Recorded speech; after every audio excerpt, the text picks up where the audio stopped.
Begitu juga dalam hal kita mendapat ujian kesusahan, fokusnya kita dengan ujian itu, kesusahan itu. Jangan gara-gara si ini nih kita dapat begini nih gitu kan.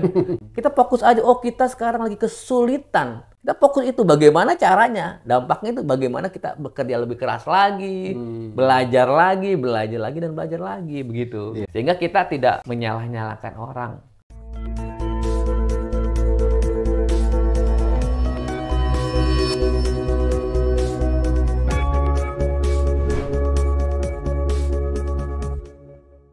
Bismillahirrahmanirrahim. Assalamualaikum warahmatullahi wabarakatuh. Waalaikumsalam warahmatullahi wabarakatuh. Alhamdulillah, alhamdulillahi rabbil alamin. Asyhadu an la ilaha illallah wahdahu la syarikalah wa asyhadu anna Muhammadan abduhu wa rasuluhu la nabiyya ba'dah. Amma ba'du. Saudara-saudaraku, mitra JIC yang semoga selalu dirahmati Allah Subhanahu wa taala.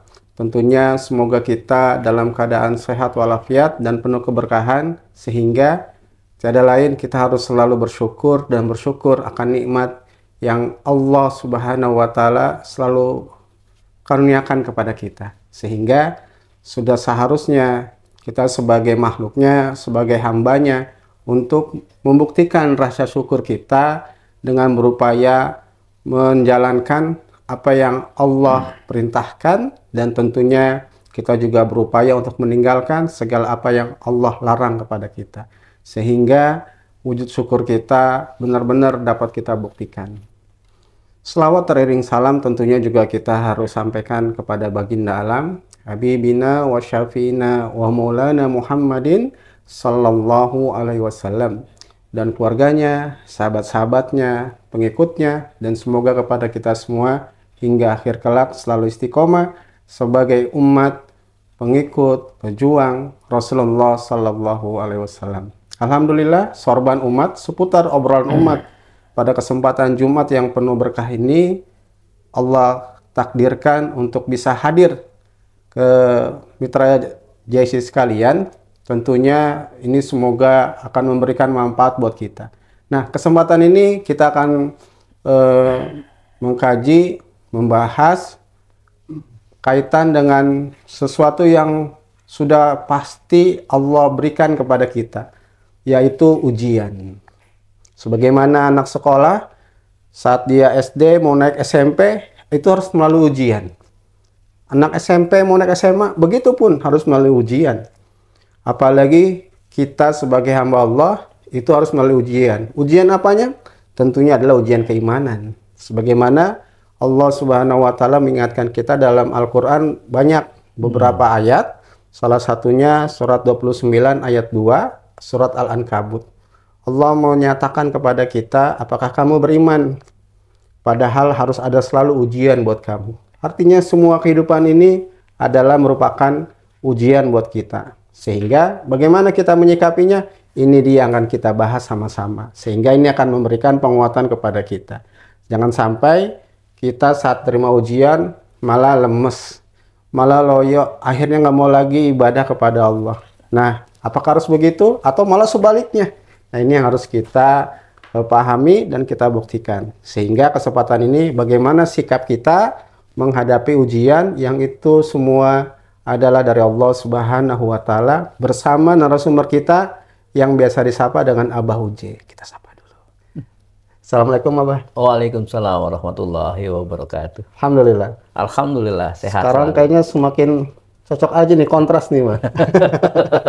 Antara atas sampai bawah kayaknya pas banget ini. Ya, apakah ini menunjukkan sikap menghadapi ujian ini? Ya, begitulah kira-kira ya. Bisnis masih lancar? Alhamdulillah. Alhamdulillah. Lancar. Keluarga sehat ya? Sehat. Cucu, Tetangga sedang lucu-lucunya. Iya. Pemimpin-pemimpinnya negara sehat. Iya. Alhamdulillah. Ya, silakan Abah untuk menyampaikan salam kepada mitra JIC, menyapa, atau mau langsung silakan untuk kita kaji sama-sama untuk waktu sekitar 60 menit ke depan. Tafadhal Ustaz. Terima kasih Pak Ustadz Hasan. Bismillahirrahmanirrahim. Assalamualaikum warahmatullahi wabarakatuh. Waalaikumsalam. Hamdan wa syukrolillah. Wassalatu wassalamu ala rasulillah wa ala alihi wa sahbihi wa mawala. Wa qala Allah Ta'ala fil Qur'anil Karim, a'udzubillahi minasyaitonir rajim. Allazi khalaqal mauta wal hayata liyabluwakum ayyukum ahsanu amala. Shadaqallahul azim. Mitra JIC dimanapun berada, puji syukur kita hanya panjatkan kehadirat Allah Subhanahu wa Ta'ala. Sholawat dan salam juga tidak lupa kita aturkan kepada baginda kita Nabi besar Muhammad Sallallahu Alaihi Wasallam. Hari ini kita berjumpa kembali dalam suatu acara yang namanya program kita, yaitu Sorban Umat, seputar obrolan umat, ya kan. Mudah-mudahan kita bertemu ini sebagai ladang amal soleh kita. Amin ya robbal alamin. Baik, secara pada hakikatnya hidup dan kehidupan ini perumpamaannya seperti naik gunung. Ada yang jalan yang mendaki, terjal, ada yang jalan yang menurun, ada juga yang jalan yang landai. Itulah hakikat kehidupan. Tapi jangan lupa kita harus fokus, kita bergerak terus, jangan kehilangan arah dan tujuan. Karena kalau kita bergerak terus itu menandakan adanya kehidupan dalam diri kita. Atau kita punya tujuan mencapai puncak. Ketika kita di acara naik gunung kita tidak bergerak ke atas, maka itu tidak akan sampai kita ke puncak. Begitu juga dalam kehidupan kita. Ketika keadaan misalkan mendaki dan menurun, kita terus bergerak, kita fokus arah dan tujuan kita. Kenapa demikian? Karena hidup bukan hanya sekedar hidup dalam perspektif Islam ya. Hidup bukan hanya sekedar hidup. Kalau hidup hanya untuk hidup, ya hewan pun hidup. Hidup juga bukan hanya sekedar makan, karena kalau sekedar makan, hewan pun hidup. Tapi hidup dalam perspektif Islam adalah dalam rangka mengurai waktu untuk bagaimana kita melaksanakan ibadah kepada Allah. Wa ma khalaqtul jinna wal insa illa liya'budun. Sungguh aku ciptakan jin dan manusia itu kecuali hanya untuk beribadah. Jadi tujuan kita hidup adalah beribadah. Bekerja kita adalah beribadah. Belajar kita beribadah. Berumah tangga kita beribadah.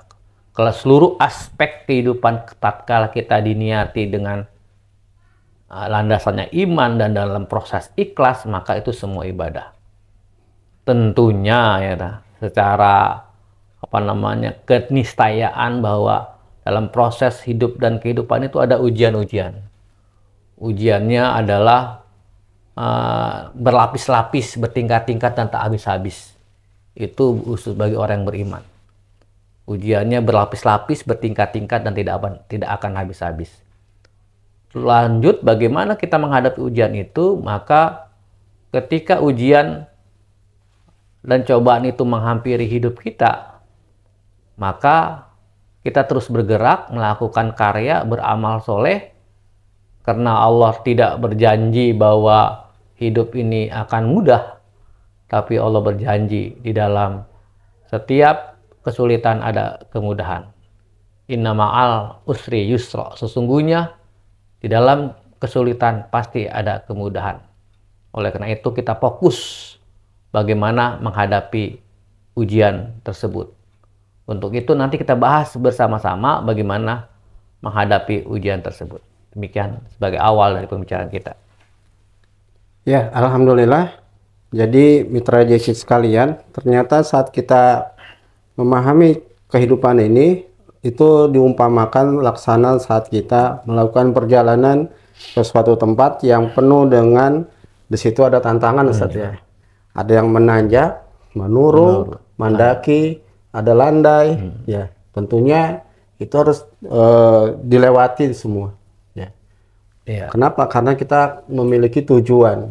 Kalau tadi Ustaz umpamakan naik gunung, berarti kan ke puncaknya, ke puncak, ya. Sampai di gunungnya, ya, sampai di atas. Kalau nggak ke atasnya di gunung juga, tapi masih di bawah. Ya. Belum sampai tujuan. Belum sampai tujuan. Berarti ada titik start, ada tujuannya. Ya, gitu Ustaz ya. Ya, dalam bahasa literasi Islam ada titik mikot dan ada titik wijah. Oh, Masya Allah. Ya, jadi Titik mikotnya harus disadari bahwa ini kita berawal dari dari lahir atau dari saat kita balik. Ya, tatkala dari kita balik, karena kalau kita balik kita mempunyai akal yang sudah berfungsi, disitulah titik awal kehidupan kita. Gitu. Apakah kita mau beramal soleh atau mau beramal salah? Gitu. Ya, jadi itu tergantung pada pilihan kita ya.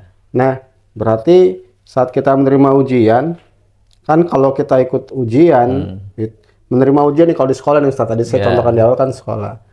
Jadi kan nggak semua orang kalau di sekolah itu mengikuti ujian karena ada yang di luar sekolah. Berarti kan dia nggak ikut ujian. Ya. Artinya saat dia mendapatkan soal ujian atau dia dinilai, itu kan berarti dia masuk dalam kategori sekolah itu, terdaftar. Nah, ini masuk kategorinya semua muslim atau non-muslim juga diuji juga atau khusus untuk mereka yang beriman? Oh, gitu. Ya. Jadi objeknya siapa nih? Gitu. Ada pelajaran dari hadis Rasulullah yang mulia, besar Muhammad Sallallahu Alaihi Wasallam. A'jaba lil amril mu'minin. Sungguh aku takjub kepada orang-orang yang beriman. Di situ dikatakan orang-orang yang beriman. Berarti orang-orang yang mengesahkan Allah dengan segala eksistensinya. Ya kan? Kalau dia ditimpa ujian, musibah, maka dia akan bersabar. Dan sabar itu adalah baik baginya. Ketika ditimpa dengan ujian kenikmatan, maka dia akan bersyukur. Dan syukur itu baik baginya. Jadi, yang dikatakan dia ujian atau cobaan itu, dalam tadi hadis adalah orang-orang yang beriman. Orang-orang yang mengesahkan eksistensi Allah. Iya. Itu yang kalau di luar orang beriman, katakanlah orang kafir gitu kan, orang musyrik, ya bukan dikatakan ujian, ya kan, bahkan bisa dikatakan azab, atau dalam bahasa sekarang derita lo gitu kan, itu derita lo gitu kan. Gitu. Tapi kalau orang-orang yang beriman berarti sudah terdaftar ya, sehingga ujian-ujian itu untuk menaikkan level keimanannya, atau kapasitas keimanan dalam dirinya dinaikkan, ya kan? Karena kan suatu keniscayaan ya, untuk naik level nggak ada ujian, suatu keniscayaan yang Ustaz bilang. Kalau kita mau naik kelas ada ujian, kelas 1 ke kelas 2, bahkan kalau kita mau dapat gelar sarjana ya kan, pasti ada ujian, ada disertasinya, jangan sampai ditunda kayak kemarin gelar dokternya gitu. Gitu ya. Gitu, ada apa dan sebagainya gitu loh. Berarti objeknya mereka yang beriman. Makanya luar itu bukan beriman. Bukan ujian. Di luar orang bahkan beriman. Bisa menjadi azab. Buat mereka. Iya. Gitu. Nah, tadi saya mau tanya, Ustadz sudah menjelaskan juga apa sih tujuan Allah menguji? Rupanya untuk meningkatkan, mengetes keimanannya. Iya begitu. Karena gini, ayat yang tadi dikutip oleh Ustadz, walanab hasiban nasu ayutroku qalu amana wa hum la yuftanu. Apakah Allah membiarkan mengatakan saya beriman gitu kan? Tak ada ujiannya? Nggak mungkin. Pasti ada ujiannya. Itulah yang dimaksud bahwa ujian dan cobaan itu hanya untuk orang-orang yang beriman. Iya. Nah, ujian ini biasanya terhubung konteksnya dengan kesusahan. Atau ada keluarga yang lagi sakit. Atau dia sendiri lagi problem dengan kesulitan ekonomi. Atau jodohnya nggak dapat. Atau bermacam-macam lah. Iya. Dan jadi bentuknya sepertinya adalah sesuatu yang menyedihkan, menyusahkan. Apakah bentuknya itu saja, ataukah ternyata lebih luas gitu? Sebenarnya dari ayat yang tadi sikap, misalkan ada dalam surat Ibrahim ya kan, surat Ibrahim 14 ayat berapa ya kan gitu. Surat Al-Ankabut atau Ibrahim saya agak lupa tuh. Tatkala kita bersyukur, maka Allah akan kasih tambah. Ya kan, kesyukuran. Tatkala kita kufur akan ujian itu, maka dia akan diazab. Jadi sebenarnya dalam konteks ayat tersebut bahwa ujian itu bukan hanya kesenangan atau kesusahan. Kalau definisi umum kan kebanyakan ujian itu kesusahan atau kesenangan. Kalau untuk orang yang beriman, ya ujian kesusahan itu mudah dilalui gitu kan. Kebanyakan mudah dilalui. Ya, mudah dilalui karena orang beriman itu tahan banting ya kalau dengan ujian kesusahan. Tapi ketika ujian kenikmatan, maka itu banyak yang berjatuhan di dalam menghadapi ujian kenikmatan. Ketika kita dikasih jabatan, misalkan, kita dikasih harta, kita dikasih apalagi fasilitas-fasilitas yang mengenakan baginya, maka kadang itu kalah dalam menghadapi ujian. Gitu. Jadi makanya dalam kalau kita menghadapi ujian itu, kalau kita ujian susah, dapat kesusahan, ya jangan terlalu susah, gitu kan? Kalau dapat kesenangan juga jangan terlalu mensikapinya gitu. Karena hidup ini kan kayak tadi bukan hanya sekedar sedih dan senang. Tapi hidup ini bagaimana kita meningkatkan kita ibadah kepada Allah. Karena susah dan senang itu sementara. Sementara ibadah itu sepanjang hayat. Begitu. Ya. Jadi terdapat dalam Quran surat Ibrahim ayat 7 itu. Ayat 7. Lain syakartum la ajidannakum wa la in kafartum inna azabi lasyadid. Ya, jadi mitra JSC sekalian, jelas ya bahwa saat dalam kehidupan ini bahwa ujian itu bukan hanya dalam bentuk kesusahan. Iya. Kenikmatan juga disebut ujian juga. Ujian juga. Dapat hadiah, rumah mewah, walaupun memang dekat sawah. Iya. Macam-macam lah ya. Allah karuniakan anak, soleh-soleha, banyak, hartanya, kerjaannya lancar, usahanya lancar. Itu juga adalah ujian. Ya. Jadi bagaimana seperti Nabi Sulaiman kalau gitu? Ya. Jadi raja, punya kekuasaan yang luas, kekuasaannya mendunia gitu kan. Nah, itu tapi ujian. Tetap juga ibadah kepada Allah. Karena saya sering ketemu gini, Ustadz. Kok antum nggak ngaji? Aduh, saya sibuk kerja, urusannya ya kerja mulu gitu. Padahal kita waktunya udah waktu libur itu, kalau nggak Sabtu, Ahad, untuk ngikutin, karena kita udah kerja dari Senin sampai Jumat. Ya. Tapi rupanya itu kan lembur. yang nilainya lumayan ya. Wah, lumayan itu. Kawan saya kemarin kerja di perusahaan, dia kalau lemburusan, kalau ente tahu lumayan itu. Dia cerita, berpikir juga ya. Nah, artinya berarti itu juga kan bagian daripada ujian. Betul. Ya. Terus bukti saat dia bisa menjalankan ujian dan lolos atau tidaknya itu di mana gitu? Ya. Kalau tadi kan anak SD ujian naik SMP, ya SMP naik SMA. Nah, kalau orang beriman berarti ada fokus dan dampaknya. Ketika ia mendapat kenikmatan, maka fokus akan kenikmatan itu datang dari Allah. Gitu loh fokusnya. Rezekinya datang dari Allah, jabatannya dari Allah. Kalau datang dari Allah semua, maka Allah pun bisa ambil semuanya secara tiba-tiba gitu kan. Itu fokusnya gitu, bahwa rezeki dari Allah, harta dari Allah dan sebagainya. Itu fokusnya ke situ. Dan dampaknya bagaimana dia mengimplementasikan rezeki dari Allah itu dalam bermanfaat dalam kehidupan dia maupun bermasyarakat. Misalkan ketika dia dapat uang lembur gajian, ya itu kan harus bersedekah, ya infak, keluarin infaknya. Atau kalau sudah kena level zakat, kena sudah haul dan nisabnya, ada keluarin zakatnya. Berbagi sesamanya gitu kan. Bukan berbagi sesama orang beriman aja atau orang Islam, tapi berbagi sesama umat manusia. Karena kan Rasul diutus sebagai rahmatan lil alamin. Atau dalam hadis kafatalinas wa ma arsalnaka kafatalinas. Jadi untuk seluruh manusia begitu. Jadi itu dampak dan fokusnya, atau fokus dan dampaknya kita harus ada dalam diri kita. Begitu juga dalam hal kita mendapat ujian kesusahan, fokusnya kita harus dengan ujian itu, kesusahan itu. Jangan gara-gara si ini nih kita dapat begini nih gitu kan. Gara-gara si ini. Jadi seandainya gitu loh. Kita fokus aja, oh kita sekarang lagi kesulitan dapat kerja, kesulitan ekonomi.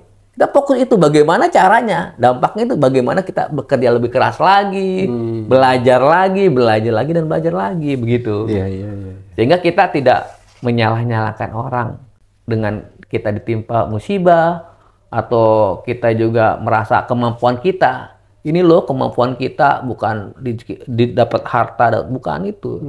Tapi kita fokus semuanya itu datang dari Allah Subhanahu wa taala.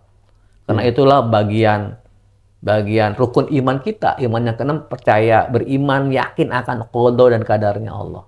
Baik itu yang buruk maupun yang baik. Wa syarihi wa khairi wa syarihi minallah.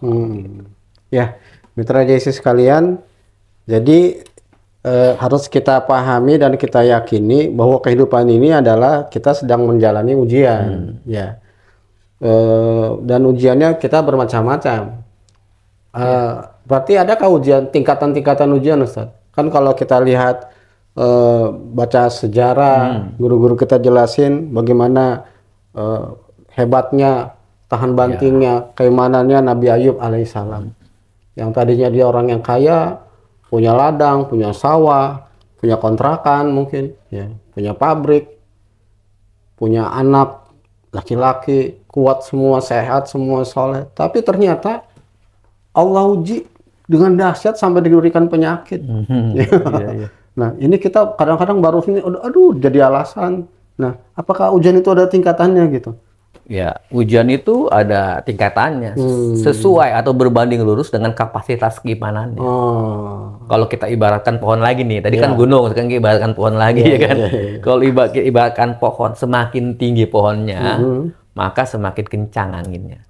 Begitu semakin tinggi keimanan kita, kapasitas keimanan kita semakin besar, semakin tinggi, maka besar pula ujiannya. Jadi ujian-ujian yang paling besar itu kalau kita baca di Al-Quran itu pertama adalah para nabi, para nabi dan rasul, para nabi dan rasul, itu suhada, ya gitu kan, para suhada, terus lagi suhada, terus para nabi, para sidikin dulu Pak, para sidikin, jadi para sahabat ya. Orang-orang yang benar ya. Orang-orang yang benar menapaki relasi perjalanan. Kedua, para syuhada. Orang yang berjuang di jalan. Yang ketiga, yang keempat adalah orang-orang yang soleh. Masya Allah. Nah, ya, jadi itu. Jadi levelannya ada levelannya. Sesuai dengan kapasitas keimanan kita. Levelan Nabi dan Rasul paling tinggi, dahsyat ya. Kita mau ke situ ya kan harus naik dulu. Kita masuk pada orang soleh dulu ya kan. Baru masuk pada para suhada, baru masuk pada levelan para sidikin, baru masuk pada level para rasul dan nabi dan rasul. Ya kalau kita lihat nabi-nabi yang bergelar ulul azmi, dahsyat banget ujiannya ya kan. Yang 5 nabi itu ya. Ya dari 5 nabi itu dahsyat banget. Gitu. Ya jadi saat kita menghadapi ujian biasanya yang problem itu kaitan dengan ekonomi, Ustaz. Iya. Kalau udah ekonomi kayaknya lagi susah banget ya. Nah itu menghadapinya gimana? Apakah di zaman Rasulullah atau para sahabat ada juga nggak yang menjadi uswah buat kita nih, Ustaz? Ada di zaman sahabat ada ya. Kesulitan ekonomi, ada sahabat yang kalau sholat misalkan ya itu sholatnya tuh kalau berjamaah katakanlah maghrib dia nggak langsung doa Allahumma antas salam, dia langsung Allahumma antas salam, nggak zikir dulu, udah pulang. Pas dia lihat mana sahabat itu kan, dia balik lagi, pas besoknya lagi tanya kenapa antum sahabatku nggak zikir dulu gitu. Kata dia jawab, ya bagaimana ya, baju saya cuma satu gantian ya sarungnya, sehingga kalau saya nggak pulang istri saya terlambat dong sholatnya gitu. Gitu, nggak tepat waktu dan sebagainya. Akhirnya itulah tandanya dia kesulitan. Tapi dalam kesulitan itu kan dia nggak diem aja ya. Dia terus berjalan sehingga Rasul memberikan hadiah sama dia kan. Dikasihlah dia 2 ekor domba ya kan gitu kan. Akhirnya dia bisa membeli pakaian yang layak berdua suami istri gitu. Hmm. Dan ceritanya panjang. Iya, iya, iya. Ya, sampai dia selalu jadi kaya dan akhirnya dia lupa juga sholat berjamaah gitu. Karena terlambat ujian itu karena tadi. ujiannya itu terlambat Dikasih sholat. Bukan kambing, lupa, dia rombel terlambat ya. sholat berjamaah gara-gara ngurusin kambingnya gitu, Iya, dan iya. sebagainya. Jadi ternyata lagi susah mah dia rajin ke masjid, Nah. cuman buru-buru karena sarungnya Bergantian, ibaratnya iya, cuman sarungnya. saat itu aja bergantian dengan istrinya biar istrinya nggak Iya. berlari-lari dalam Iya. waktu. Atau dalam persepsi itu mungkin dia lagi dagang suami istri, dia iya. dagang dulu ya kan sholat, udah pindah lagi, ntar gantian sama istri gitu Iya, kan. iya, iya. Gitu. Padahal kan rezeki mah nggak bakal tertukar atau tertakar ya, sudah tertakar ya, tapi nggak bakal tertukar. Kalau misalkan dia sholat, ya kadang juga ada yang mau membeli makanannya ya kan. Kalau nggak ditungguin juga ditaruh juga. Kalau memang sudah sistemnya benar semua gitu kan ya, Betul, betul. taruh aja gitu. Dan ini kan mesti dilatih gitu kan. Riado-riado yang begini mungkin dari anak-anak kelas TK ya. Karena kalau kita lihat kurikulum di Republik Indonesia ini berganti-ganti gitu kan. Berganti untuk lebih baik atau berganti makin bingung atau Makin bingung dia gantinya. Nggak ada pendidikan yang ke karakter yang bangun peradaban yang bagus gitu kan. Nah, yang bagus tuh apa Ustaz harusnya? Ya pendidikan yang ala Rasulullah. Oh, Ya, gitu kan. Bagaimana dididik umur 1 sampai 7 tahun itu kan dia pendidikannya mendalam, diajak sholat dan sebagainya. Itu kan pembiasaan. Oh, Ya kan, betul, Ustaz. pembiasaan dan pembiasaan gitu kan ya. Iya. Dan ini jarang sekali karena kita di TK juga bukan pembiasaan, dia menghitung juga, coba belajar baca juga gitu. Beda misalkan di Jepang atau di mana di Singapura dan sebagainya, misalkan kebersihan aja gitu kan udah dididik kan. Gitu. Tapi memang landasannya yang berbeda. Kalau dia landasannya supaya indah aja dilihat, kalau kita kan memang itu keluar dari keimanan kita bahwa kebersihan adalah bagian dari keimanan dan sebagainya, kedisiplinan apalagi dan sebagainya. Ya, Jadi itu. betul. Jadi mitra JC sekalian, saat kita menghadapi ujian, ini harus disikapi dengan sabar dan syukur tadi. iya. Karena tadi Ustadz sampaikan sabda Rasulullah Sallallahu Alaihi Wasallam, sungguh menakjubkan orang beriman itu. Iya. Ya. Dikasih kesusahan dia sabar, dikasih kenikmatan dia selalu bersyukur.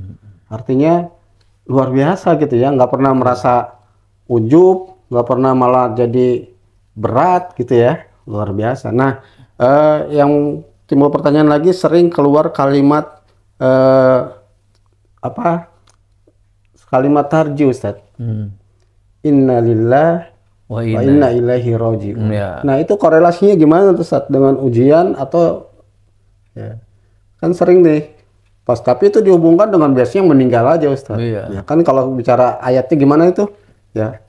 Apabila diterima ujian, diterima musibah, maka dia mengucapkan inna lillahi wa inna ilaihi raji'un. Nah, gimana tuh Ustaz korelasinya? Ya, sebelum kita lihat korelasi, kita lihat juga peristiwa sejarahnya. Sejarah ketika Umar bin Khattab diangkat menjadi khalifah. Dia ucapin apa? Dalam pidato pertamanya. Iya. Bukan alhamdulillah gue dapat alif jabatan, tapi inna lillahi wa inna ilaihi raji'un. Tapi kalau syukuran sambil ngundang teman-teman habis dapat jabatan itu boleh nggak? Boleh juga itu. ya? Itu kan dampaknya bahwa ini dari Allah. Tapi jangan karena misalkan, wih, ini nih gue dapat udah jabatan gitu kan, enggak. Gue jadi menteri atau wakil menteri gitu, enggak gitu. Ya. Tapi emang itu ya kan kita kalau ngundang ya kena syukuran, karena itu dampak bahwa kita memang mesti bersyukur. Kita diberi jabatan sebagai ujian begitu. Berarti jabatan juga adalah ujian tadi. Ujian. Gitu. Salah satu bentuk ujian. Iya, gitu. iya, iya. Gitu. Nah, jadi kalimat tadi Itu semuanya dipakai. Semua ya. Mau dia susah, mau dia senang, itu innalillahi wa inna ilaihi. Ini kan kekeliruan kalau meninggal aja hanya gitu. sebatas meninggal. Iya. Pas meninggal baru di grup rame. Iya, rame di grup. Allah maghfir lahu. Padahal kalau kita sedekah hilang, duit juga hilang, itu berarti juga bisa ngucapin itu ya. Bisa. Berarti yakin semuanya karena dari Allah dan Dari akan Allah. kembali kepada Allah. Jangan kena sendal hilang di masjid ya. Bagus sendal di masjid hilang, bagus. Bagus, berarti karena sering orang ke masjid. sering masjid. Iya, iya, iya. Jangan sampai nggak ada sendal di masjid kan gitu kan gitu. Berarti nggak pernah ke masjid. Berarti nggak pernah ke masjid. Iya, iya, iya. Nah, jadi saat kita berupaya untuk menjadi orang yang beriman hakiki, iman yang benar. Nah, ukurannya, aplikasinya gimana tuh, Ustaz? Apakah dia rajin ke masjid? Apakah dia rajin ngaji? Iya. Ataukah dia dengan tetangga, bahkan dia peduli dengan, pokoknya gimana gitu, bentuk realisasi, Iya. aplikasi bahwa ini orang nih memang kualitas keimanannya selalu mendapat ujian dan ujiannya lolos gitu. Gitu. Mm-mm. Jadi kalau dikatakan iman yang benar atau itulah ada orang yang bertakwaan yang benar, maka kita lihat dalam Al-Quran surah Al-Baqarah ayat 177. Itu bentuk aplikasi dari rukun iman ada, ya kan? Bentuk dari rukun Islam, dan bentuk juga kebermanfaatan kepada manusia. Hablum minallah, hablum minannas ya. Hablum minannas itu ada. Iya, iya, iya. Ya kan? Itu ayatnya panjang, hampir setengah halaman ya. halaman ya. Al-Baqarah surah 177. Laisal birra an tuwallu Laisal birra an tuwallu wujuhakum qibalal masyriqi wal maghrib walakinnal birra man amana. Ingat, man amana. Yang dari ujian itu orang-orang yang man amana landasannya. Kalau gua itu bukan disebut kebajikan juga, atau kalau dapat musibah juga bukan disebut ujian gitu. Tapi ingat, ada ayat juga yang mengatakan bahwa takutlah kalian dengan azab Allah yang menimpa bukan khusus buat orang-orang zalim aja, tapi juga menimpa kita, orang yang beriman. Kenapa itu?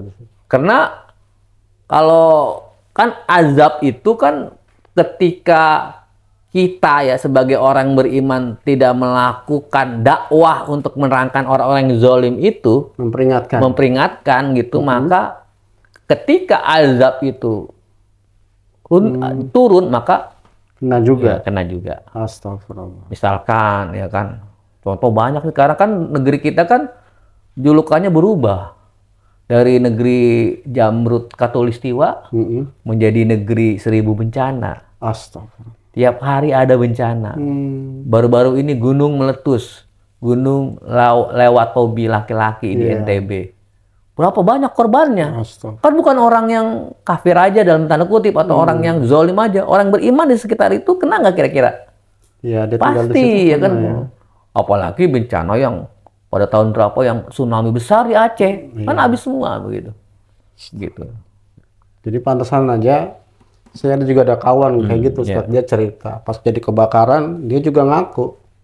Artinya tidak menyalahkan yang berbuat dosa di situ saja. Dia juga ngaku, ya wajarlah San, rumahnya juga kebakar. Kenapa? Aneh kurang peduli sama mereka. Harusnya aneh ingetin, kasih tahu, dakwahi dan rutin. Gitu. Jadi mengakui, tapi bagus juga lah ya dia mengakui. Nah sekarang gini Ustadz, ini ada orang ibadahnya biasa-biasa aja tuh. Yang penting sholat aja. Sholat juga pas ingat, duhur ternyata udah mau asar. Kenapa sholat asar? Udah mau maghrib. Baru buru asar. Ya. Dan seperti itulah. Tapi rupanya, tapi rezekinya lancar. Bahkan semakin banyak lah hartanya gitu. Nah, apakah itu merupakan bagian ujian atau rezeki atau ada yang disebut dengan istidraj gitu? Ya, itu juga bisa ujian, bisa juga dikatakan istidraj juga. Ya. Dikasih lah gitu kan, dikasih bonus duluan nih. Ya, ternyata nanti dia diajab duluan gitu kan. Gitu lah dia nanti di akhirat dan sebagainya. Ya, itu memang fenomena yang ada di pertanyaan-pertanyaan yang ada di kalangan kita ya. Pak Ustadz bagaimana? Dia nggak sholat sama orang beriman kok dagangannya laku. Aku yang sholat tahajud dan sebagainya. Pertama niat sholat tahajud itu udah salah, sholat duhanya udah salah gitu kan. Kalau cuma sebatas untuk dagang laku gitu, itu udah keliru, bukan salah, keliru lah ya kan. Sudah keliru, niatnya aja udah keliru, gitu ya. Allah kan kadang mengabulkan doa-doa kita. Itu nggak sekaligus, tapi ada nanti ada tahapannya dan prosesnya. Padahal Allah kasih rezeki terus kepada kita. Pada dia nggak berasa gitu bahwa kita ini dikasih rezeki terus.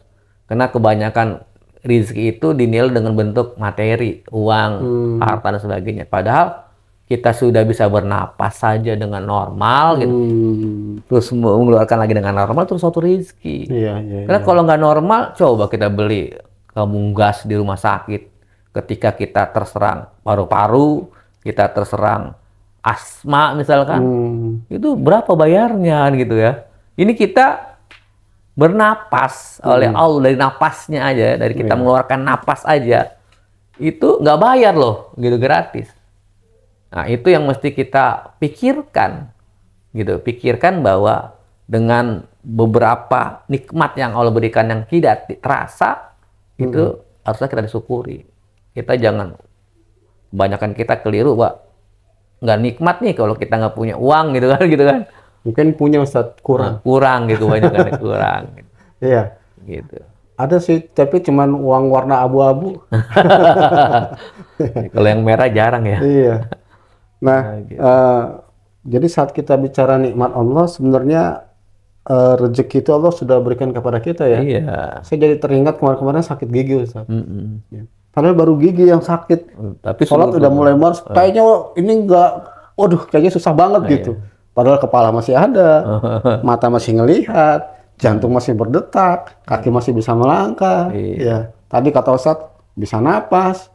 Untung napas itu nggak ada hitungan tagihannya, Ustaz. Ya. Kalau tagihan rekeningnya repot ya gitu. Kalau tagihannya kalau ditungkai di rumah sakit, wah, gitu. Ya. Tapi kan dari hal itu semua, kalau kata Ustaz tadi gratis, tapi Allah kan memerintahkan kita untuk beribadah. Nah, sehingga sebagai bentuk rasa syukurnya kan ibadah kita menjalankan ibadah pada Allah. Bukan berarti Allah punya pamrih ya dengan ibadah kita, enggak, gitu kan. Ibadah tuh untuk diri kita sendiri kok. Untuk gitu. diri kita sendiri ya. Kan kalau kita kerja di perusahaan, setiap bulan kita dapat gaji karena kita bekerja di situ. Sebagai bentuk rasa syukur kita dapat gaji, maka kita bekerja dengan baik. Begitu juga ketika kita disuruh ibadah kepada Allah, bukan untuk Allah. Bukan, pada hakikatnya buat diri kita sendiri. Karena Allah kan laisa kamitslihi syai'un, ya, tidak seperti orang ada pamrihnya. Mereka kalau kita bekerja sama perusahaan punya pamrih tuh. Supaya produksinya kan produksinya meningkat sehingga keuntungan bagi perusahaan meningkat juga kan gitu. Kita dapat gaji ya begitu kan gitu. Iya. Sementara kalau kepada Allah, walaupun kita beribadah semua, nggak bakal menambah. Iya, tidak menambah dan menambah kemahabesaran, kemahasucian. Allah tetap maha besar dan Allah tetap maha suci. Begitu juga ketika seluruh penduduk dunia itu melakukan kemaksiatan, tidak akan mengurangi kemahabesaran dan kemahasucian Allah. Allah tetap maha besar, Allah tetap maha suci. Iya. Nah, kaitan dengan sikap kita terhadap ujian ini tadi sudah jelas gitu, Ustaz ya.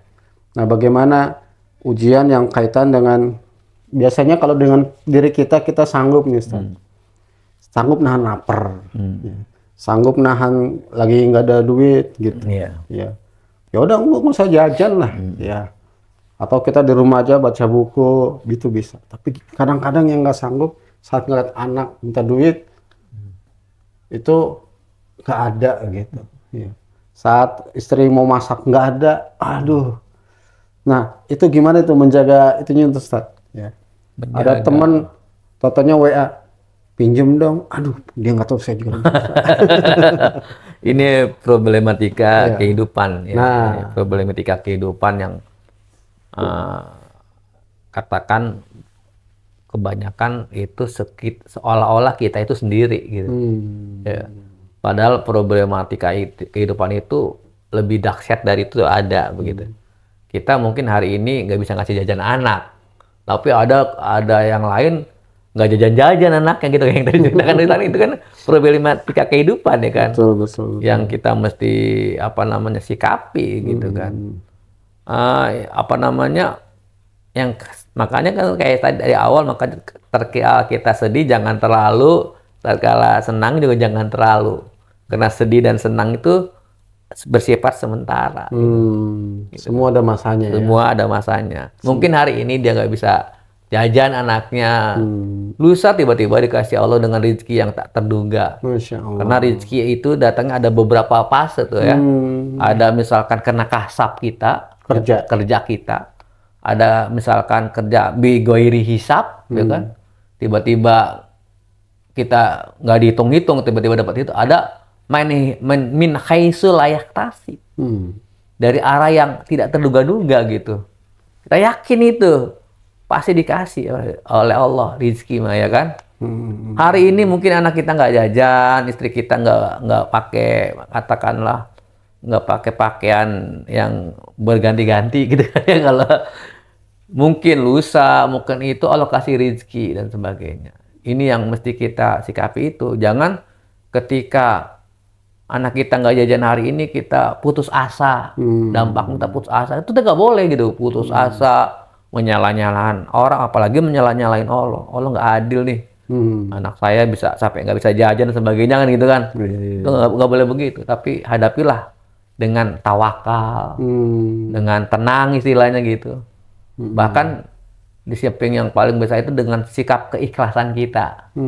Ya, karena itu akan melahirkan kesyukuran dan kesabaran. Begitu jawaban. Iya.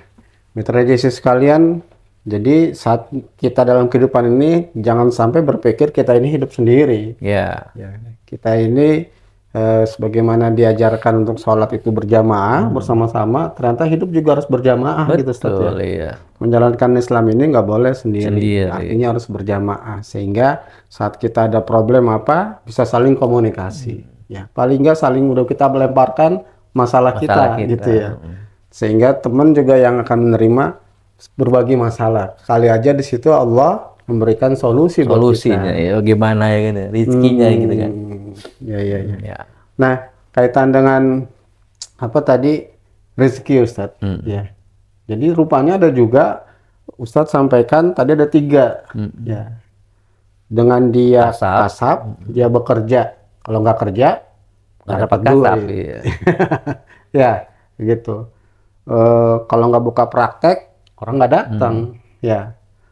Yang kedua dengan bigoiri hisab, bigoiri hasab. Ya. Jadi nggak kerja, dia dapat rezeki. Ya. Bigoiri hisab itu kerja juga, cuma dari rezekinya nggak. Misalkan hari ini kalau perhitungan dia untung ruginya, misalkan dapat 100.000, tiba-tiba dia kan bigoiri hisab, tiba-tiba dapat 200.000. Dari mana nih duitnya gitu kan? Ternyata ada orang yang kembaliannya nggak diambil untuk antum aja lah kembaliannya gitu. Iya gitu. Bigoiri hisab. Itu semua dari Allah. Semua dari Allah. Ada lagi min haitsu la yahtasib. Tanpa dia perhitungkan dari mana aja datang rezekinya. Itu orang-orang yang telah bergumul istilah atau telah larut dalam perjuangan menegakkan Islam gitu loh. Semalam nih Ustaz, saya semalam habis pengajian, terus mau pulang, takjiah dulu yuk. Ayo, takjiah. Ya bismillah, takjiah kan itu sunnah. Kita menghibur keluarga yang berduka. Iya. Kebetulan di malam ketiga Ustaz. Pas pulang, suruh bawa pulang bingkisan Ustaz. Alhamdulillah. Gitu. Jatah antum 2 katanya. Ya.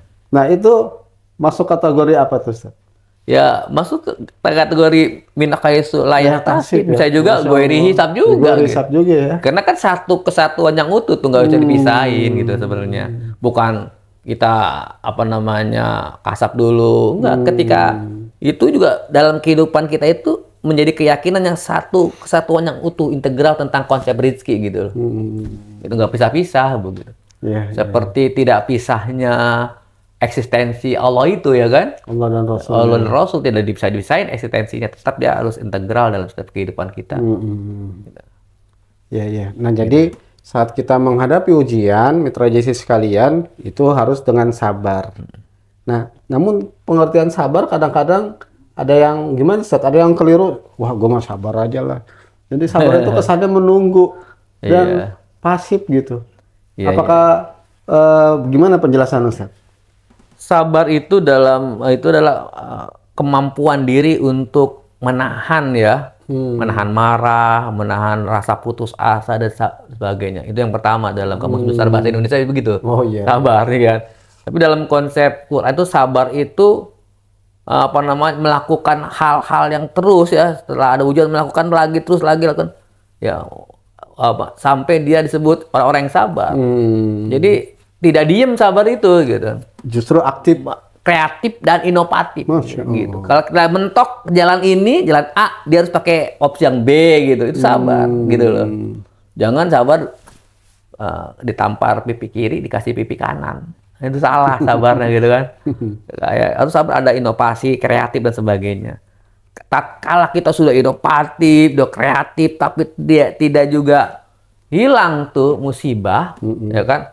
Maka kita berdoa, ya Allah, ya kan? Jangan kau ambil tangisan ini, ya kan?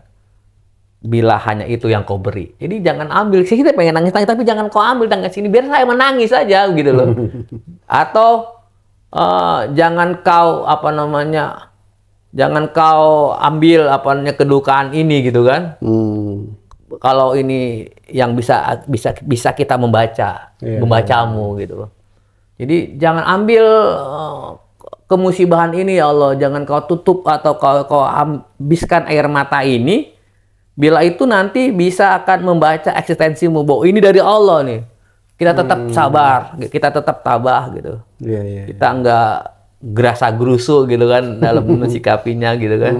Itu sabar namanya. Sehingga saya sering mendengar kalau lagi sholat berjamaah imam selalu membaca ayat yang innallaha ma'as. Itu kan luar biasa Ustaz ya. Berarti Allah berserta orang-orang yang sabar. Nah, kategori sabar tadi Ustaz sampaikan seperti itu ya. Jadi dia tetap aktif, inovatif, kreatif untuk selalu menjalankan apa yang Allah beri dalam bentuk ujian apapun gitu. Ya. Makanya Rasulullah sendiri juga kan punya anak laki-laki 3 masih kecil meninggal. Ya. Bukan rasa apa? Bukan sebagai bukti Allah kesel ya matiin aja dari kecil. Ya. Justru itu uswah buat kita ya bahwa Rasulullah saja juga Allah uji, Allah kasih dan Allah uji dengan demikian. Ya, itu dalam surat 2 ayat 155 walanabluwannakum khauf wal ju'i sampai dengan kehilangan anfus nyawa gitu kan. Kayak gitu. Terakhir ayatnya berilah kabar kepada orang-orang yang sabar gitu, akhirnya gitu. Wabasyiril mu'minin. Insyaallah. Ya, jadi mitra JC sekalian bahwa kita pahami bersama bahwa kehidupan ini kita sedang menghadapi ujian. Apakah itu kenikmatan atau itu kesengsaraan. Ya. Makanya kadang-kadang saya berpikir gini Ustaz. Kita ini udah biasa, kita ini selalu dikasih ujian susah. Kenapa? Kita siap menghadapinya. Kenapa Allah nggak berikan rezeki yang berlimpah? Karena mungkin Allah tahu kita Allah belum tahu siap. kalau kita dikasih harta begitu malah seperti korun lagi. Kita belum siap. Kita gitu belum ya. siap. Allah tahu nanti kamu tuh kalau dikasih harta banyak, udah lagi nggak mau ke masjid dengan berbagai alasan, nggak mau lagi ngaji, ya talim. Afwan, maaf, sibuk men. Afwan, lagi rame nih hari Minggu nih gitu kan. Toko saya lagi rame gitu. Apalagi sekarang kalau toko nggak hari Minggu aja, tokonya tiap hari online ya kan. Gimana mau ngaji kan gitu. Dia hadapi di laptop aja ngadepin itu kan gitu. Handphone nambah lagi satu lagi, rupanya makin rame lagi. Kurang lagi ya. Nah, maka bentuk aplikasi orang yang menghadapi ujian itu dengan sabar tadi. Selain sabar tadi syukur. Nah, kalau sabar tadi Ustaz, bagaimana syukur itu? Syukur itu adalah apa namanya menghargai, menghargai seluruh yang diberikan oleh Allah Subhanahu Wa Taala.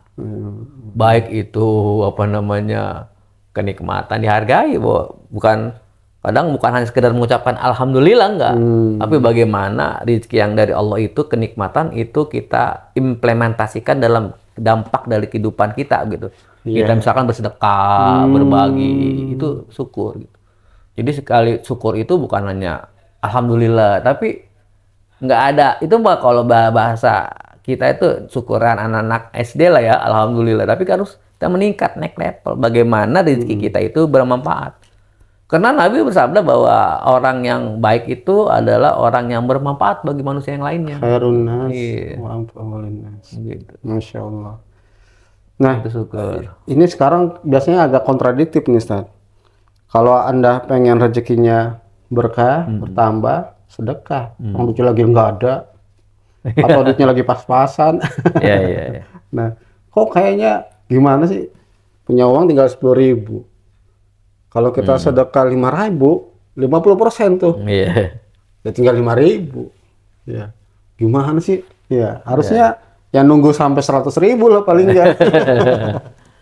Ya, karena konsep rezeki atau konsep sedekah itu bukan seperti konsep matematika, Kalkulator. kalkulator dan sebagainya, 2 dikurang 1 sama dengan 1, enggak. Tapi bisa 2, misalkan 2 dikurang 1 menjadi 10 ya gitu kan, gitu kan. Ketika kita kasih 1 bulir akan 7 bulir, dan setiap bulir akan 1 biji tunggu 7 batang, 7 7 batang batang. menghasilkan 100 bulir. Iya, gitu. Jadinya 700 kali lipat ya kan, gitu kan, ya kan. Bismillah, ya. Cuma itu bisa dilakukan ketika dalam dirinya adalah orang-orang yang beriman dan ikhlas. Selalu itu Iya, ya. Ikhlas. Karena kalau orang yang nggak ikhlas dengan tujuan ada tujuan yang lain nggak ikhlas ya kan, udah konsepnya begitu. Mana mungkin kita bisa mengeluarkan uangnya 10.000, orang saya aja cuma 10.000 ya kan, dikurangin jadi 5.000. Tapi orang-orang yang ikhlas ya nggak apa-apa lah, kasih itu kan pakai ngulangin. Gitu. Ini banyak kisah-kisah para sahabat, kisah-kisah tabi'in tentang bagaimana konsep yang antum cerita kayak Sayyidina Ali yang mengasihi itu kan. Iya. Dia yakin bahwa rezekinya akan 10 kali. Tiba-tiba dia dapat juga kurang 1. Mana satunya nih kan gitu kan. Gitu. Masya Allah. Satunya itu diambil sama yang ongkir, Ustaz. Yang Karena dia ongkir, tahu nggak tahu rezekinya luar biasa ini. Ya, mitra JC sekalian, alhamdulillah kita memahami betul dan semoga teraplikasi dalam kehidupan kita, karena semua waktu yang Allah berikan itu adalah merupakan bagian daripada ujian yang Allah berikan kepada kita. Saat itu ujian kenikmatan, maka selalu berbuktikan dengan bersyukur. Saat kaitan dengan harta, maka jangan sampai kita masuk kategori pelit. Iya. Ya, maka harus ada hak di situ yang harus kita keluarkan, harus kita bersihkan dengan kita berinfak. Gitu, Ustaz ya? Betul. Ya, nilainya tergantung kepada keimanan kita. Tentunya lebih besar, ikhlas itu lebih baik. Ya. Dan saya kemarin teringat Rasulullah SAW punya 8 dirham, Ustaz. Saat dia berjalan, ada orang susah, nggak punya baju. Akhirnya sama Nabi dikasih 2 dirham untuk beli baju. Ya. Tinggal 6 dirham. Di jalan ada orang mau makan susah, dikasih lagi 2 dirham. Tinggal 4 dirham. 4 dirham. Ya. Dan Rasulullah saat itu ingin beli baju, beli gamis. Ya. Akhirnya Rasulullah beli gamis. Saat beli gamis perjalanan ketemu lagi ada orang, ya dia lagi butuh baju. Kedinginan. Nah, Rasulullah melihat itu, aduh, ya. Akhirnya baju itu dikasih ke orang yang sangat butuh itu. Masya Allah. Rasulullah pulang dengan, ya sepertinya secara kasat mata uangnya buat orang semua. Ya. Tapi rupanya disitulah bentuk keimanannya yang menjadi contoh buat kita. Ya, baik mitra JC sekalian, semoga kita semua siap untuk selalu saat kita menghadapi ujian. Ya.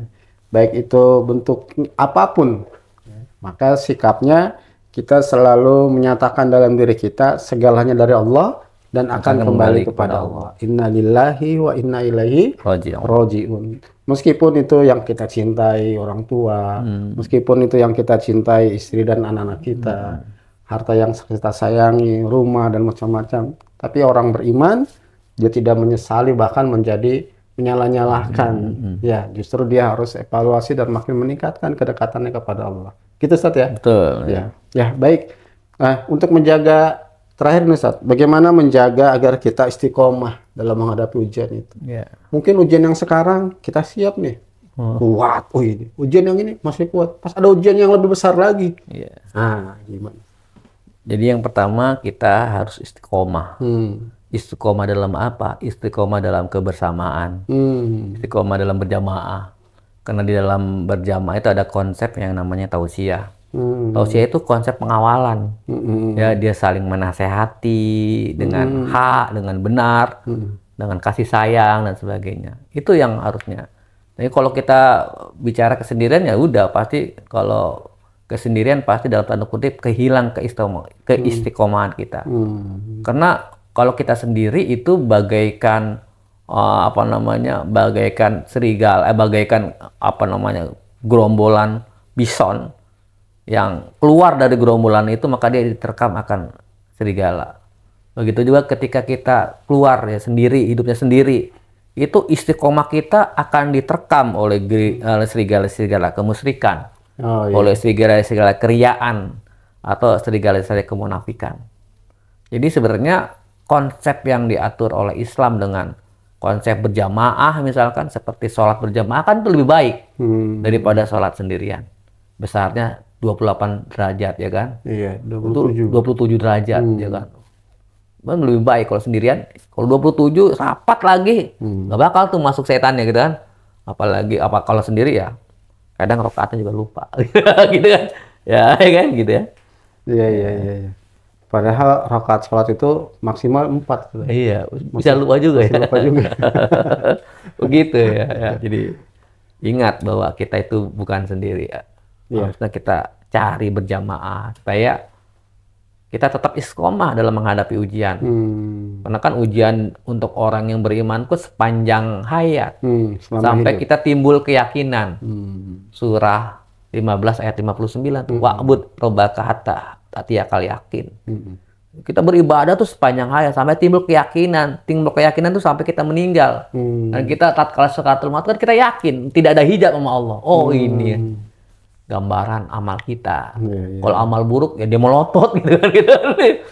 Takut gitu kan. Amal baik yang kita lakukan semuanya ada senyum. Karena itu diperlihatkan oleh Allah dan sebagainya. Demikian. Ya, alhamdulillah. Mitra JC sekalian, kita pasti menyadari mudah-mudahan bahwa kehidupan kita ini kita sedang diuji oleh Allah Subhanahu wa taala.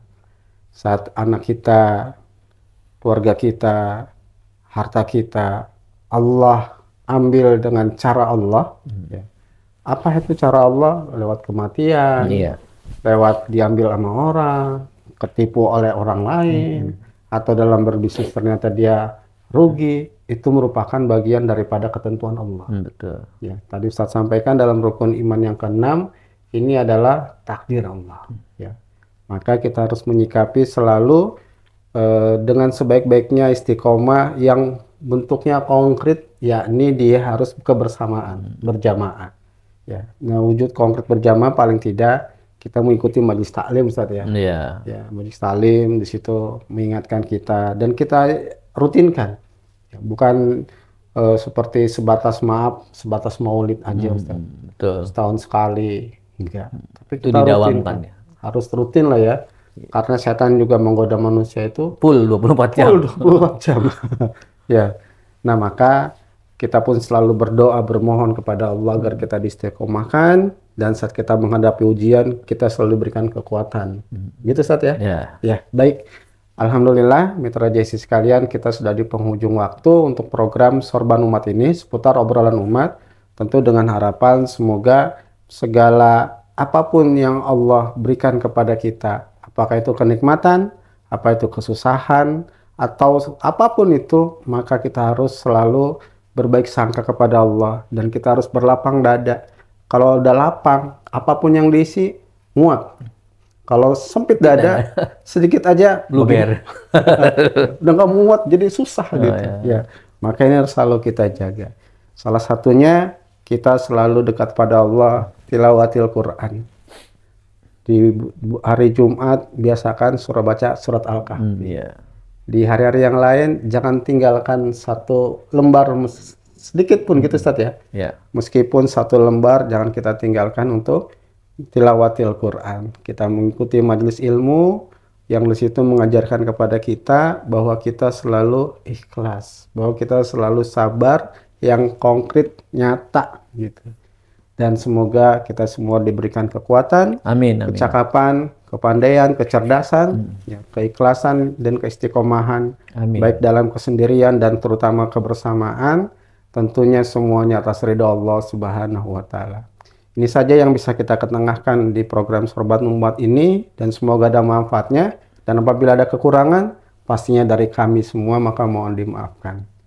Kita tutup sama-sama dengan melafazkan hamdalah dan doa kafaratul majlis. Alhamdulillahirabbil alamin. Subhanaka Allahumma wa bihamdika asyhadu an la ilaha illa anta astaghfiruka wa atubu ilaik. Billahi bisabil haq wal afiikum. Akhiru da'wa. Assalamualaikum warahmatullahi wabarakatuh. Waalaikumsalam warahmatullahi wabarakatuh.